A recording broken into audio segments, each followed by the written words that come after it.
If there's a single word that defines, I think, what we're about to read and examine, it's got to be Jubilee. Now, this is the place in the Torah where we receive instruction on that somewhat mysterious year of Jubilee. Most of us have heard about it. We usually don't quite understand what it's all about. Yet, we have to know that while Jubilee is the formal name for a special 1-year time period event that comes every 50 years, from the Torah standpoint, it's not a year of celebration and festivity and plenty like the name implies. It's actually kind of somber in its tone. Now, for some folks, it was a most welcomed time. For others, it was a severe interruption in their lives. It carried with it not just a little bit of discomfort and inconvenience, it also included some loss of personal prosperity as well. Now, this 25th chapter of Leviticus contains a lot of civil law regarding property, and particularly when property is either land or slaves. So this is important for us to understand for a couple of reasons. First, it's important that we understand the backdrop of the times.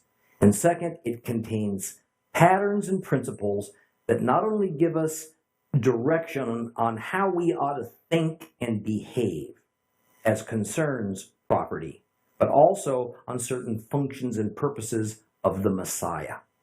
Now, this is a pretty long chapter. It gets rather detailed in its legal definitions. So what I prefer to do is to read it all in order so it's tied together. Then we're going to reread a few sections as we discuss them a little bit more thoroughly. So open your Bibles to Leviticus chapter 25. If you have a complete Jewish Bible, it's page 139. We're going to read the whole chapter, and it's fairly long. Adonai spoke to Moshe on Mount Sinai, and he said, "Tell the people of Israel, when you enter the land I'm giving you, the land itself is to observe a Shabbat rest for Adonai. 6 years you'll sow your field, 6 years you'll prune your grapevines and gather your produce. But in the 7th year it's to be a Shabbat, a Sabbath of complete rest for the land. A Sabbath for Adonai. You'll neither sow your field nor prune your grapevines. You are not to harvest what grows by itself from the seeds left by your previous harvest. You are not to gather the grapes of your untended vine. It's to be a year of complete rest for the land. But what the land produces during the year of Shabbat will be food for all of you. You, your servant, your maid, your employee, everyone, anyone living near you. Your livestock, the wild animals on your land, everything the land produces may be used for food. Now you are to count 7 Sabbaths of years. 7 times 7 years, that is, 49 years. Then on the 10th day of the 7th month on Yom Kippur, you are to sound a blast on the shofar. You are to sound the shofar all throughout your land. And you are to consecrate the 50th year, proclaiming freedom throughout the land to all of its inhabitants. It will be a Yovel, a jubilee for you. You will return everyone to the land he owns, and everyone is to return to his family. That 50th year will be a Yovel, jubilee for you. And in that year you are not to sow or harvest what grows by itself or gather the grapes of untended vines, because it's a Yovel. It will be holy for you. Whatever the fields produce will be food for all of you. In this year of Jubilee, every one of you is to return to the land he owns. Now, if you sell anything to your neighbor or buy anything from him, neither of you is to exploit the other.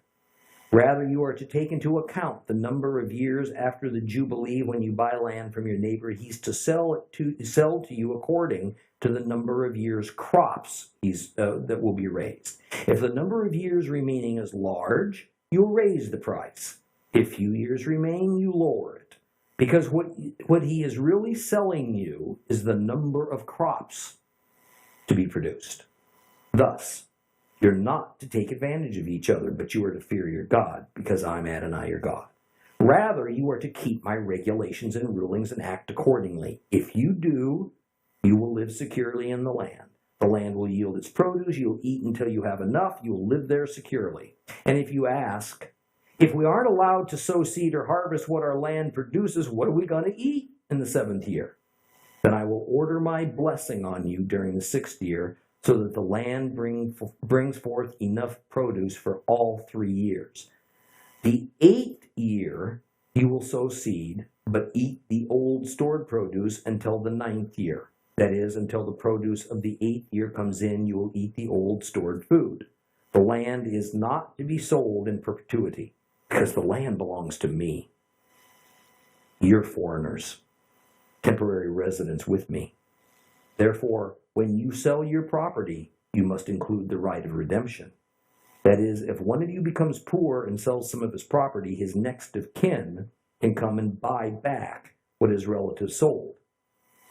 If the seller has no one to redeem it, but becomes rich enough to redeem it himself, he will calculate the number of years the land was sold for, refund the excess to its buyer, and return to his property. If he hasn't sufficient means to get it back himself, then what he sold will remain in the hands of the buyer until the year of Jubilee. In the Yovel, the buyer will vacate it. The seller will return to his property. If someone sells a dwelling in a walled city, he has 1 year after the date of sale in which to redeem it. For a full year, he'll have the right of redemption. But if he has not redeemed the dwelling in the walled city within the year, then title in perpetuity passes to the buyer. Throughout his generations, it will not revert in the Jubilee. However, houses in villages that aren't surrounded by walls are to be dealt with like the fields in the countryside. They may be redeemed before the Jubilee, and then they revert in the Jubilee. Concerning the cities of the Levites and the houses in the cities that they possess, the Levites are to have a permanent right of redemption. If someone purchases a house from one of the Levites, then the house he sold in the city where he owns his property will still revert to him in the Jubilee, because the houses in the cities of the Levites are their tribe's possession among the people of Israel. The fields and the open land around their cities may not be sold, because that is their permanent possession. Now, if a member of your people has become poor, so that he can't support himself among you, you're to assist him as you would a foreigner or a temporary resident, so that he can continue living with you. Do not charge him interest or otherwise profit from him, but fear your God, so that your brother can continue living with you. Do not take interest when you loan him money, or take a profit when you sell him food. I'm Adonai your God, who brought you out of the land of Egypt in order to give you the land of Canaan and to be your God.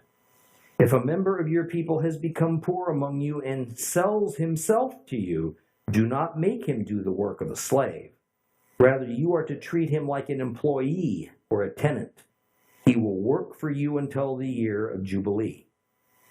Then he'll leave you, he and his children with him, and return to his own family and regain possession of his ancestral land.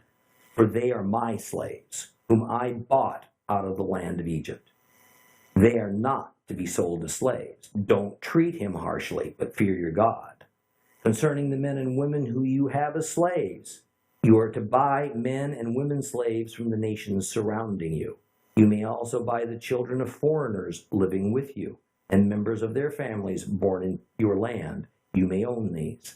You may also bequeath them to your children to own.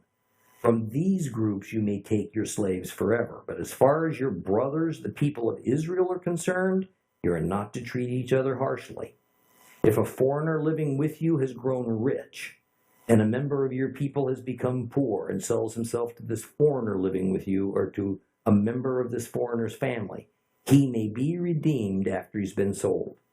One of his brothers may redeem him, or his uncle's son may redeem him, or any near relative of his may redeem him, or if he becomes rich, he can redeem himself. He will calculate with the person who bought him the time from the year he sold himself to the year of Jubilee, and the amount to be paid will be according to the number of years and his time as at an employee's wage. If many years remain, According to them, will he refund the amount of his redemption from the amount he was bought for. If there remains only a few years until the year of Jubilee, then he will calculate with him. According to his years, will he refund the amount of his redemption. He will be like a worker hired year by year. He will see to it that he's not treated harshly. If he has not been redeemed by any of these procedures, nevertheless, he will go free in the year of Jubilee, he and his children with him. For to me, the people of Israel are my slaves. They are my slaves, whom I brought out of the land of Egypt. I am Adonai, your God. Well, let's begin by trying to assess this from an overall standpoint, because it's pretty complex. The focal points of Jubilee are restoration and mercy, in a supreme divine demonstration of God's grace towards his people. Now, of course, this involves parallel acts of restoration and mercy by his people. In other words, in the Jubilee, God has made an ordinance, and he demonstrates his attributes of perfect and ideal justice and fairness and equality and mercy and redemption. But, as are all of his laws, this law of Jubilee is not to just kind of float around as an ideal, or for us to contemplate and then feel all warm and fuzzy about it. This law is to be physically observed. It's to be manifested on earth. It's to be lived out and carried out by his people for the benefit of his people. Truly, the law of Jubilee is one of the best examples we have in the Bible of the foundation that undergirds each of God's 613 laws. You shall love Jehovah your God with all your mind, soul, and strength, and you shall love your neighbor as yourself. One of the primary ways that this restoration and this mercy inherent in the Jubilee year are carried out is by means of the regulations and the ordinances concerning real property rights that are established here in Leviticus 25, both from the standpoint of what is best for a clan or a family collectively, that meaning a family unit, but still protecting an individual as well. Now, another primary purpose of these Jubilee laws was to assure that any reasonably diligent man who found himself and or maybe his family in poverty for any number of reasons could get a new start, could get a new lease on life from time to time. And the opportunity for this new start came on the God-established Jubilee once every 50 years. Now, the usual reason that a person was in debt in those days was due to poverty. Debt was not seen as something usual or normal or casually entered into. And for the Hebrew, the typical reason that many poor folks wound up in indentured servitude to another Hebrew was due to a debt he couldn't repay. Those among us who have experienced the seemingly unbreakable cycle of borrowing and getting into debt only to discover we can't pay that debt, so then we borrow more to pay the previous debt, only under even more onerous conditions and terms, which of course we can't repay either. We understand this bottomless pit.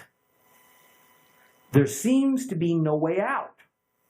And thus we live our lives under this crushing burden of debt until we become bankrupt.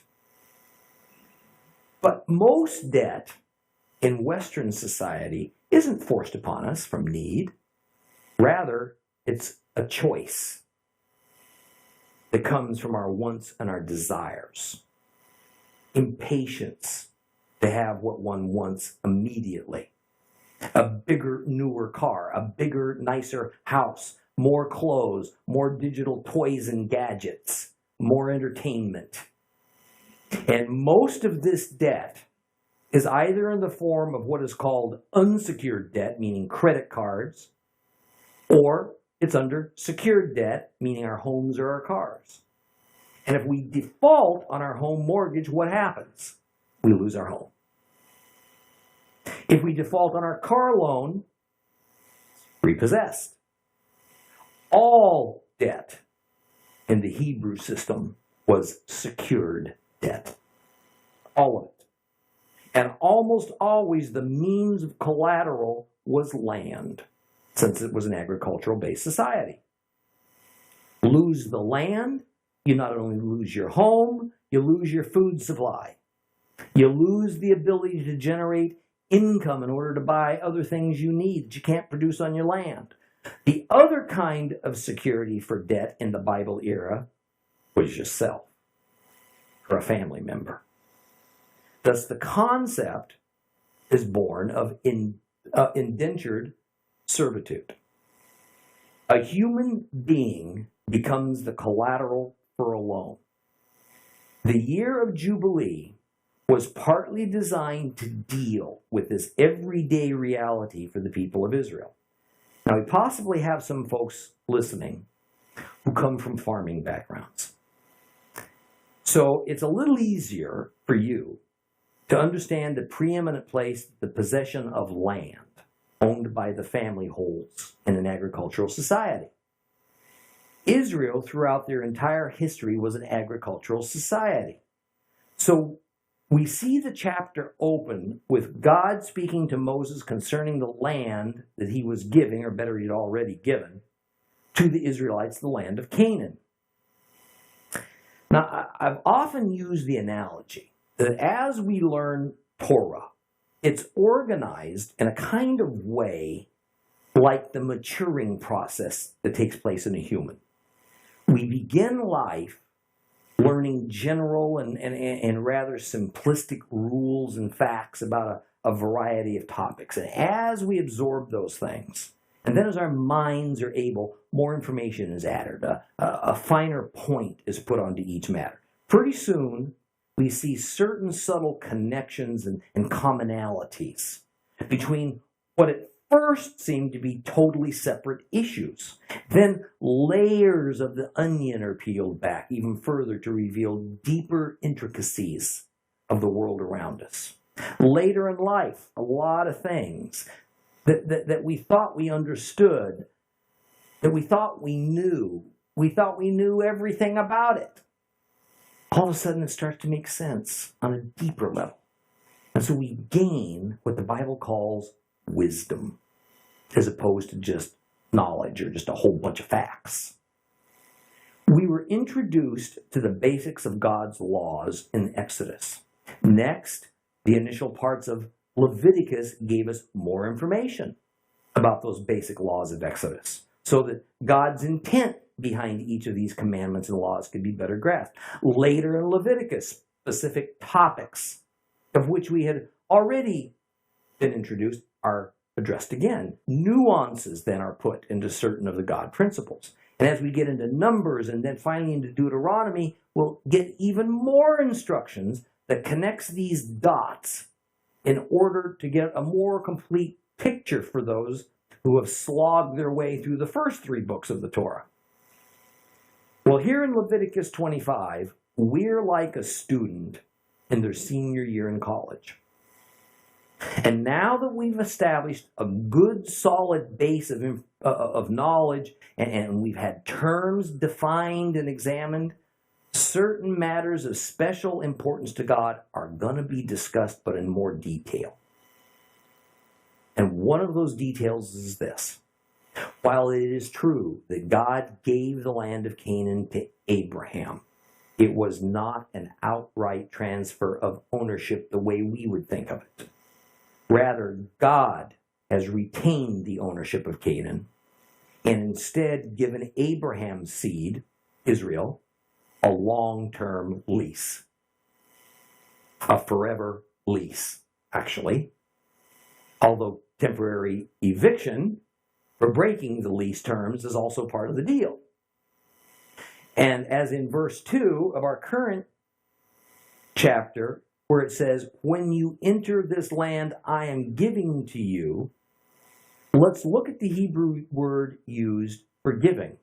And that word is Natan. Nathan. Yeah, Nathan, just like the name of the prophet who served King David. And the sense of this word is something like this: bestowed, given, added to you, apportioned to you. It's a gift. It's something assigned to you, set apart for you. In other words, Nathan doesn't so much indicate a transfer of ownership as it does something being given to you to use, as though it were yours, but it's not yours. It's like being president of the United States. You don't own the presidency. Some might think they do. But it belongs to the people. Rather, each president is just holding the office for a time. This is why I make the analogy of the land being given to Abraham as a lease, not a sale. God retained ownership. Israel got the use of it. Now, as undergraduate students studying the Torah, it's important that we understand this critical biblical principle of land tenure. And it is possessing something that's not necessarily yours to own. What Israel held in Joshua's day, what it holds today, is not perpetual ownership. They have a perpetual lease. Big difference. And in Hebrew, this key principle is called achuzah, which means holding. And Yehovah tells Israel that since you don't own the land, you just have a leasehold, so you can't sell property. Why can't you sell property? You don't own it. Any of us who have ever leased a building or a house, we understand that. We can use that property without interference from the owner as long as we honor the terms set forth in that contract. But the one thing we can't ever do is sell it, because we don't own it. Further, one of the key terms of the leasehold agreement, expressed in the covenants of Abraham and Moses, concerning the land that they're going to possess, is that Israel is only to make the land itself work and produce for 6 out of every 7 years.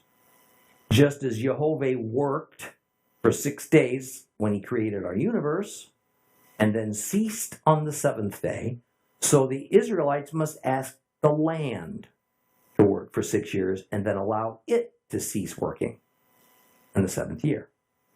This Shabbat was not for the Israelites per se, it was for the land, because so the land could rest. Let's reread a short portion of this now. We're going to reread 25, 1 through 7. We go through some of these complexities. Adonai spoke to Moses on Mount Sinai, and he said, "Tell the people of Israel, when you enter the land I am giving to you, the land itself is to observe a Sabbath rest. 6 years you'll sow your field. 6 years you'll prune your grapevines and gather the produce. But in the 7th year, it's to be a Shabbat of complete rest for the land. A Shabbat for Adonai. You will neither sow your field nor prune your grapevines. You are not to harvest what grows by itself from the seeds left by your previous harvest. You're not to gather the grapes of your untended vine. It's to be a year of complete rest for the land. But what the land produces during the year of Shabbat will be food for all of you. You, your servant, your maid, your employee, anyone living near you, your livestock, and the wild animals on your land. Everything the land produces may be used for food." Okay, so for 6 years, the Israelites are to till the land, sow it, care for it, and harvest its produce. They're to prune the vines, partake of its fruit. But in the 7th year, called the sabbatical year, Israel's to do nothing with the land. They could not sow. They could not prune their vineyard. Now, pruning was key for maintaining the health and the productivity of grapevines. In fact, there were 2 prunings per year, one in the summer, the other in the winter. None of that could occur in the Sabbath year. Now, even though the 50-year Jubilee cycle is the ultimate subject of Leviticus chapter 25, first, a foundation for understanding it and then connecting it with God's Sabbath pattern is established for us. So the concept of the Sabbath year is discussed.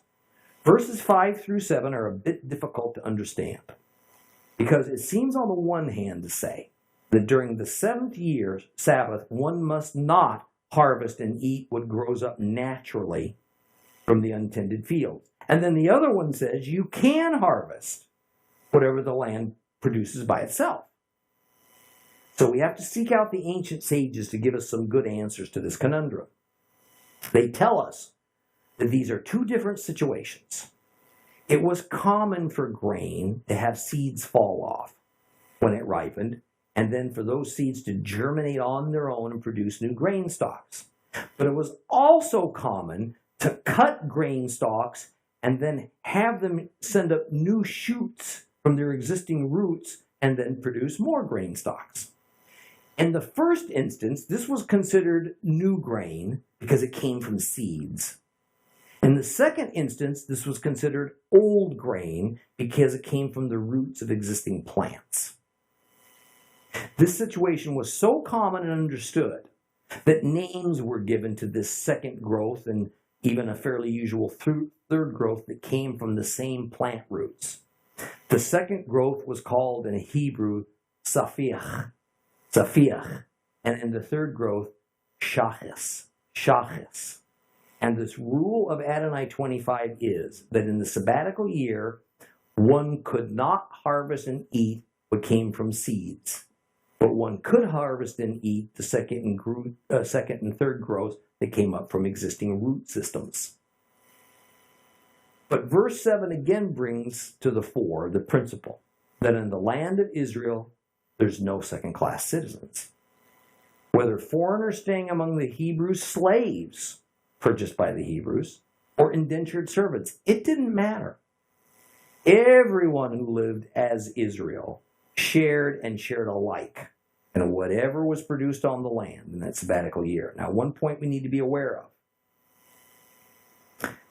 I said that the Shabbat year, the sabbatical year, was for the benefit of the land, not the Hebrews. And while true, the other idea here was in the sabbatical year, the Hebrews were now fully dependent on God to provide for them.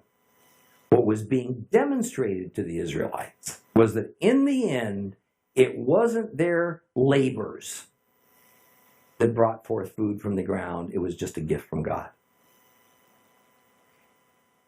Israel was again almost as nomads during the seventh year, such as they were for 40 years in the wilderness. They were fully dependent on the Lord for their sustenance. If God didn't provide it, they didn't eat it.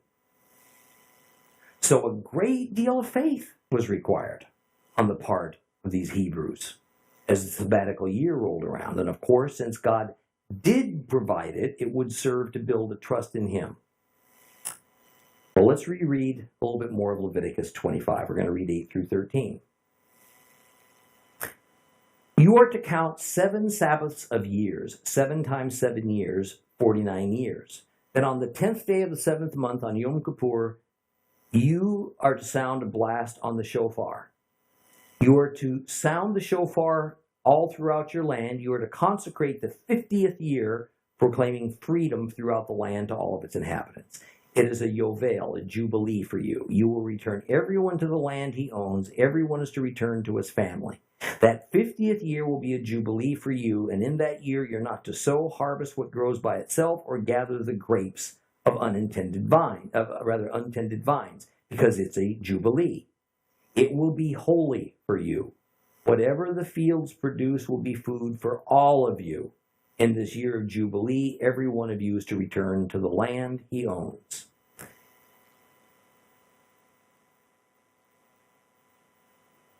In verses 1 through 7, it was a reminder of the requirement for a 7th year complete rest for the land. Now that the Sabbath year principle is established, now this so-called Yovel, Jubilee, is ordered.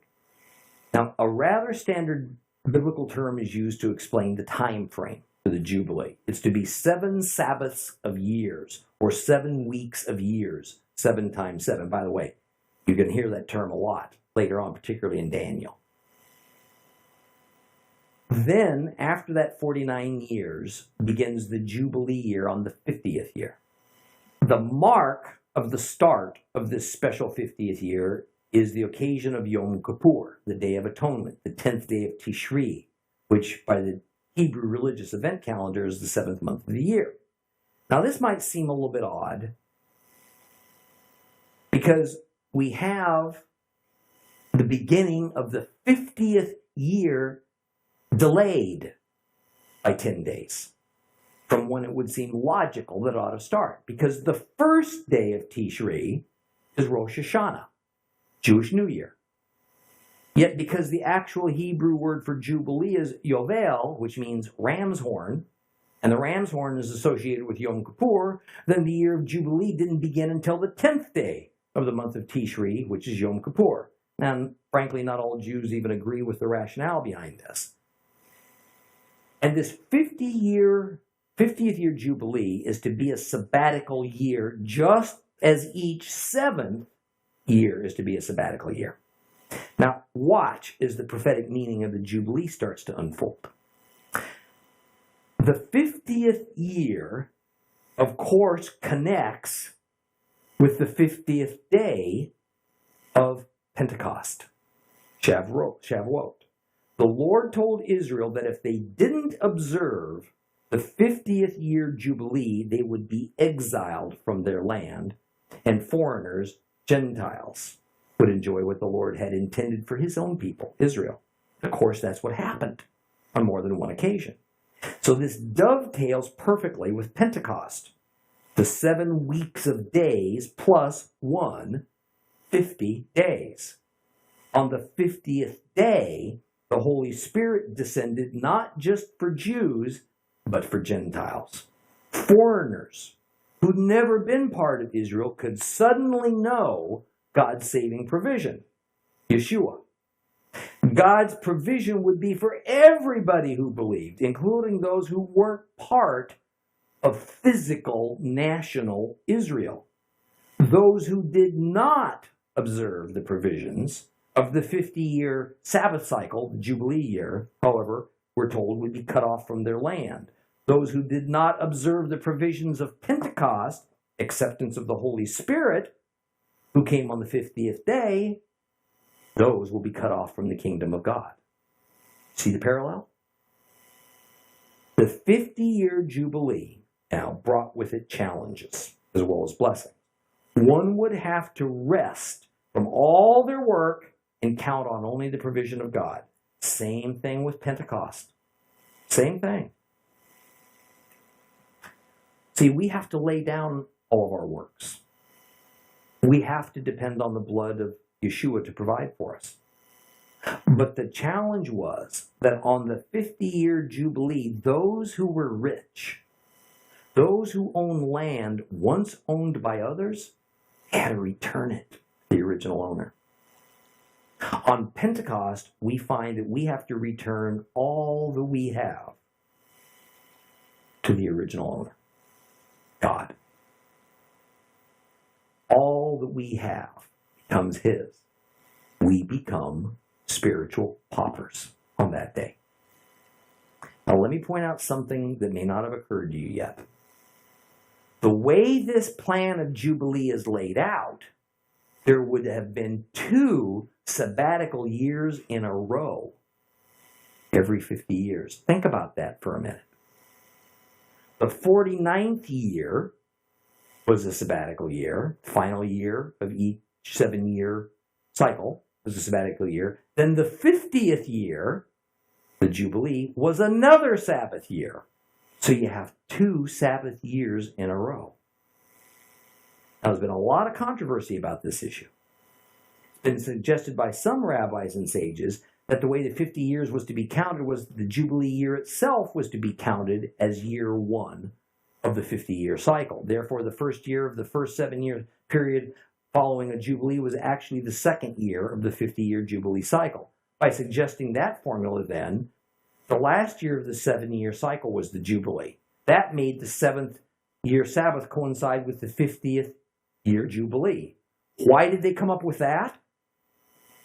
Because these sages didn't see how it was possible for God to require the people to survive without planting and harvesting for 2 consecutive years, resulting from 2 consecutive Sabbath years, the 49th Sabbath year, the 50th Jubilee. But the wording of the Torah is plain, and that idea is just not supported. Indeed, there were to be 2 consecutive Sabbath years. Now, just put that away for the time being. So let's turn our attention now to verse 10. There's this short statement that kind of flies right by us, that in reality is the whole heart of the matter of Jubilee. It says this: you are to consecrate the 50th year by proclaiming freedom throughout the land. In other versions, it'll say proclaim liberty throughout the land. A couple more versions will say proclaim release throughout the land. The word we want to look at is the one that is translated as freedom or liberty or release, and that word is deror. Now, this word, deror, is important because it's the nucleus of the entire purpose of the Jubilee, because it is declaring for us just exactly what it's all about. Up until very recently, it has been generally agreed by Jewish and Christian scholars alike that freedom and liberty were acceptable English translations for deror. But with the current better understanding of what is called the Hebrew cognates that are found in the Akkadian language, we've arrived at a lot more precise meaning for that term. By way of reminder now, Akkadian is the precursor language to Biblical Hebrew. In other words, Biblical Hebrew grew out of the Akkadian language. And we have vast amounts of ancient records written in Akkadian that is kind of a Rosetta Stone that helps us to translate Biblical Hebrew in modern day words. Now, let me also remind you that though similar, Biblical Hebrew is not exactly the same as modern Hebrew. We have a Hebrew teacher here, and she knows that. So we have many Hebrew words in the Bible that are no longer used in modern spoken Hebrew. We also have some Hebrew words whose use is so rare in the Bible that the meaning of the word is kind of fuzzy, kind of hard to translate. Deror is one of those words. But now, within the last few years, we understand it better. And the meaning of it is release. Deror comes from the Akkadian word anduraru. It was a legal term. And it usually was employed when a new king would come into power. And he would declare complete forgiveness of debts and release of indentured servants from their master. A form of that word was also used that meant to move about freely. So freedom and liberty kind of missed the point. Deror more corresponds to the concept of opening your hand and releasing something. Specifically, being released from bondage and from debt. So far, we have a picture of Jubilee then. That is first the second sabbatical year in a row for the Israelites that happens twice per century, in which they're prohibited from sowing, planting, or harvesting new grain, even from tending their grapevines. They can't even tend their all-important olive trees. And second, Jubilee is to be a year of release from your debts, from your indentured servitude. Third, the only food that could be eaten, whether by animals or men, was that which was stored away in preparation for this difficult 2-year span. The only other food that could be eaten is what comes up from the ground on its own. Now we get another phrase whose meaning comes into better focus as we understand the release aspect of Jubilee. Verse 13 ends with the words, "Every one of you is to return to the land he owns." Or better translated, which most Bibles have, is the land of your possession. Now, I hope you're all starting to follow this, because this is not a trivial matter. This sets the stage for a lot of what we're going to eventually be told in the New Testament. The idea of every man returning to his land is that at some point, the reason a man was not on the land he owned is that it had been sold to somebody else, very probably forfeited to pay a debt. Most times that land was transferred from one person to another. It was because of an unpaid debt. So let me be clear. The Hebrew principle of achuzah was that technically nobody owned the land. They leased it. God was the owner. Even in the covenant with Abraham, there was never a transfer of ownership. The same principle is, of course, moved on down the food chain, whereby a landowner doesn't really own the land, he holds the land, with the idea being he holds it as long as an owner allows him to hold it. Who's the owner? God. If the holder of the land uses the land as collateral on a debt, but he can't pay the debt, then the land holding is transferred to the one who was holding the debt. But that person didn't own the land. He was just holding the land.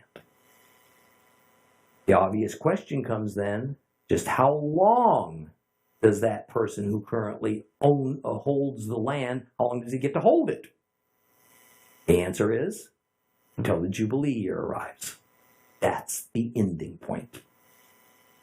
Upon the year of Jubilee, a man who obtained a piece of land by foreclosure had to give that land back to the original owner. Or, if the original owner had died, the new owner had to give it back to the original owner's family or clan. The original owner was not required to pay a thing to get it back under this arrangement of Jubilee. Well, verses now 14 through 22 explain just a little bit further how this deal was to work. So let's look at that, starting verse 14 going to 22. If you sell anything to your neighbor or buy anything from him, neither of you is to exploit the other. Rather, you are to take into account the number of years after the Jubilee when you buy land from your neighbor, and he's to sell you according to the number of years crops will be raised. If the number of years remaining is large, you raise the price. If the few years remain, you lower it, because what he is really selling to you is the number of crops to be produced. Thus, you are not to take advantage of each other. You are to fear your God, for I am Adonai. Rather, you are to keep my regulations and rulings and act accordingly, and if you do, you'll live securely in the land. The land will yield its produce. You'll eat it until you have enough. You'll live there securely. And if you ask, if we aren't allowed to sow seed or harvest what our land produces, what are we going to eat in the 7th year? Then I'll order my blessing on you during the 6th year, so that the land brings forth enough produce for all 3 years. The 8th year you will sow seed, but eat the old, stored produce until the 9th year. That is, until the produce of the 8th year comes in, you'll eat the old, stored food. Okay, here's the picture. The foundational principle the property ownership operates under in the Bible is the system of law that God is giving to the Hebrews through Moses. And it is that the maximum amount of time anyone who holds land can lose it by any means to another person is 49 years. If that person or family has lost their land to another, or sold it, so to speak, they get it back in the year of Jubilee. This is so vastly different than the Western system of property rights. I think is kind of hard for us to comprehend. In America, property ownership is considered a sacred right. It's not just held, it's yours. It's yours. If you have a debt on it, a mortgage, and the debt holder forecloses on it, and you can't quickly make good the debt, you lose that property, you lose it forever. It now belongs to the new owner as long as they want to hold it. You don't have any rights to that property anymore. The new owner has all the rights. He can keep it, he can sell it to somebody, he can will it to the next generation, not just to use, but to own. This is not the biblical way. This is not the biblical system. I'm not, by the way, finding fault with our system. I'm just trying to explain it's different than what we do. Therefore, under the system we're reading about here in the Torah, what a person paid to acquire a piece of land from someone was based on two things. First, how many years he'd have possession of it until the Jubilee year came. Second, what was the value of the crops that could be grown on that land over that amount of time. So to be clear, if a person acquired a piece of land in the first year after the Jubilee year, then he could hold it for the maximum possible amount of time, 49 years.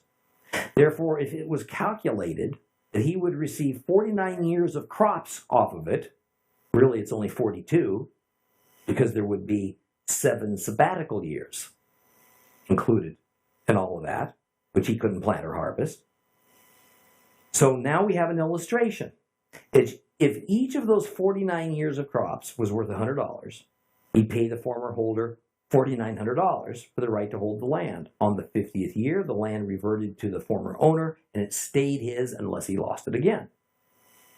On the other hand, if several years had passed since the last Jubilee, and the next Jubilee would arrive in, say, 14 years, and a person wanted to obtain that same plot of land, then calculating the value of each year's crops at $100, he'd only pay $1,400 for the land, because he's going to be getting it back a whole lot sooner, and he would have less use of it.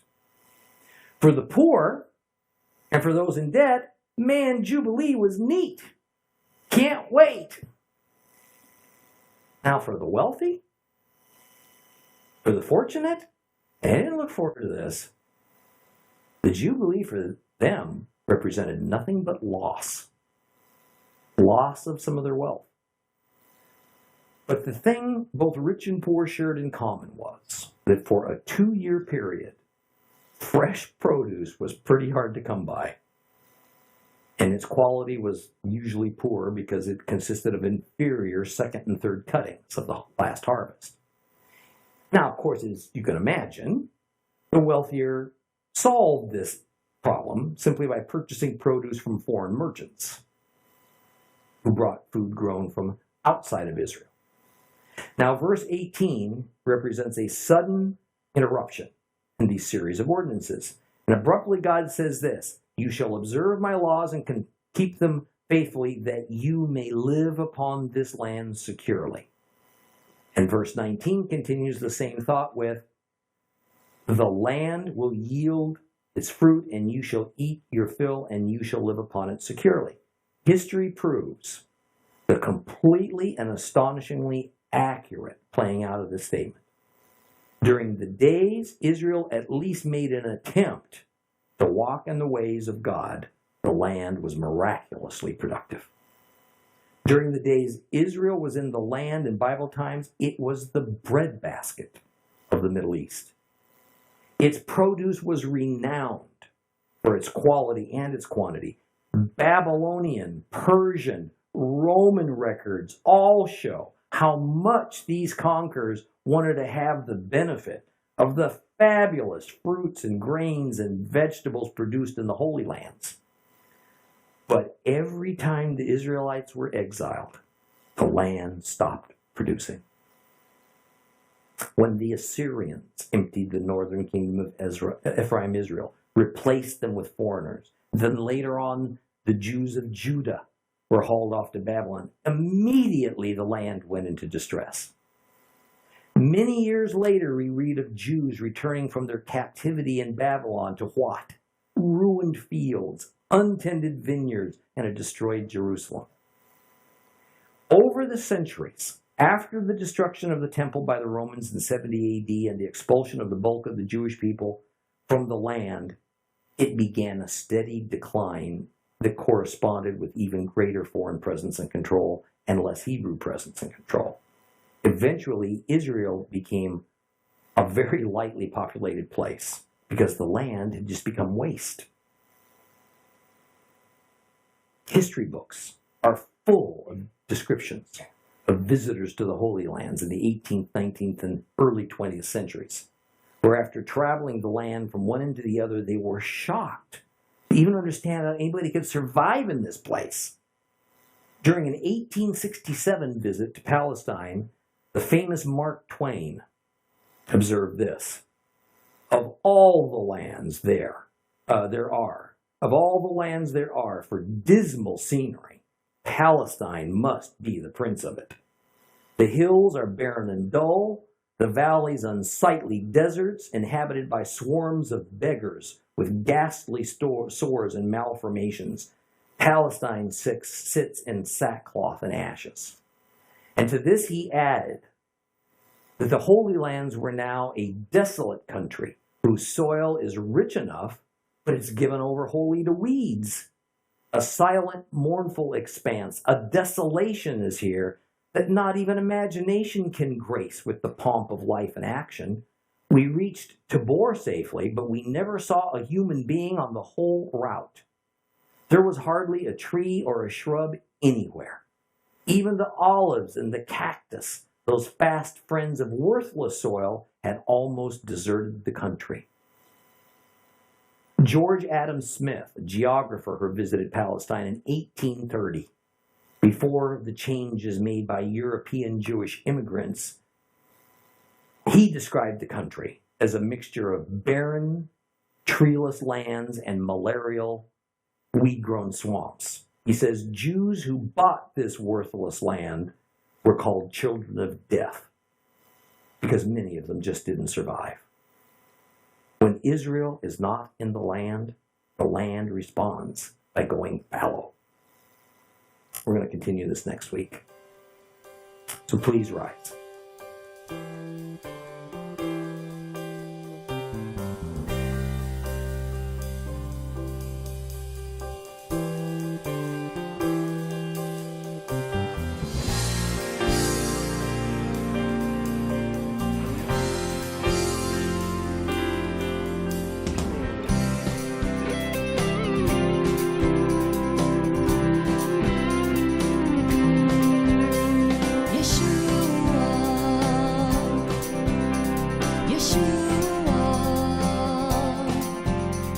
Yeshua.